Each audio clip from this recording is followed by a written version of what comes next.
Mateo 1. Talaan ng mga ninuno ni Hesukristo.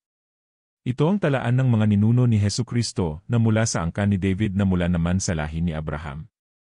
Mula kay Abraham hanggang kay Haring David, ang mga ninuno ni Jesus ay sina Abraham, Isaac, Jacob na ama ni Juda at ng kanyang mga kapatid, Juda na ama ni Phares at Zara kay Tamar, Phares, Esrom, Aram, Aminadab, Naason, Salmon, Boaz na anak ni Salmon kay Rahab, Obed na anak ni Boaz kay Ruth, at Jess na ama ni Haring David.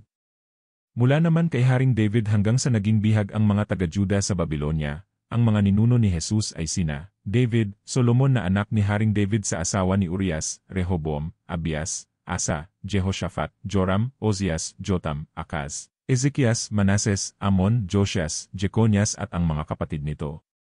At pagkatapos na sila'y maging bihag sa Babylonia hanggang sa ipanganak si Jesus, ang mga ninuno niya ay sina Jeconias, Salatiel, Zerubbabel, Abiud, Eliakim, Azor, Sadok, Akim, Eliud, Elizar, Matan, Jacob, at si Jose na asawa ni Maria.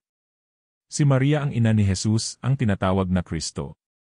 Sa makatuwid, may 14 na salinlahi mula kay Abraham hanggang kay David, 14 mula kay David hanggang sa pagkabihag ng mga Israelita sa Babylonia, at 14 din mula sa pagkabihag sa Babylonia hanggang kay Kristo.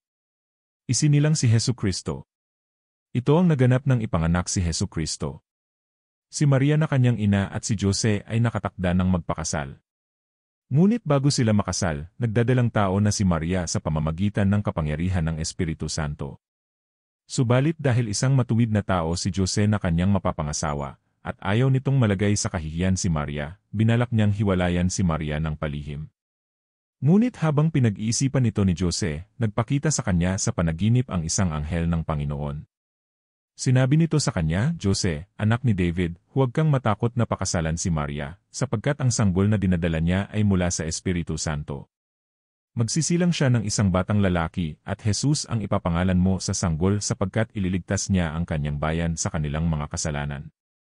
Nangyari nga ang lahat ng ito upang matupad ang sinabi ng Panginoon sa pamamagitan ng propeta. Maglilihi ang isang birhen at magsisilang ng isang sanggol na lalaki, at tatawagin itong Emmanuel. Ang kahulugan ito'y kasama natin ang Diyos. Nang magising si Jose, sinunod niya ang utos ng anghel ng Panginoon at pinakasalan niya si Maria. Ngunit hindi niya sinipingan si Maria hanggang magsilang ito ng isang anak na lalaki.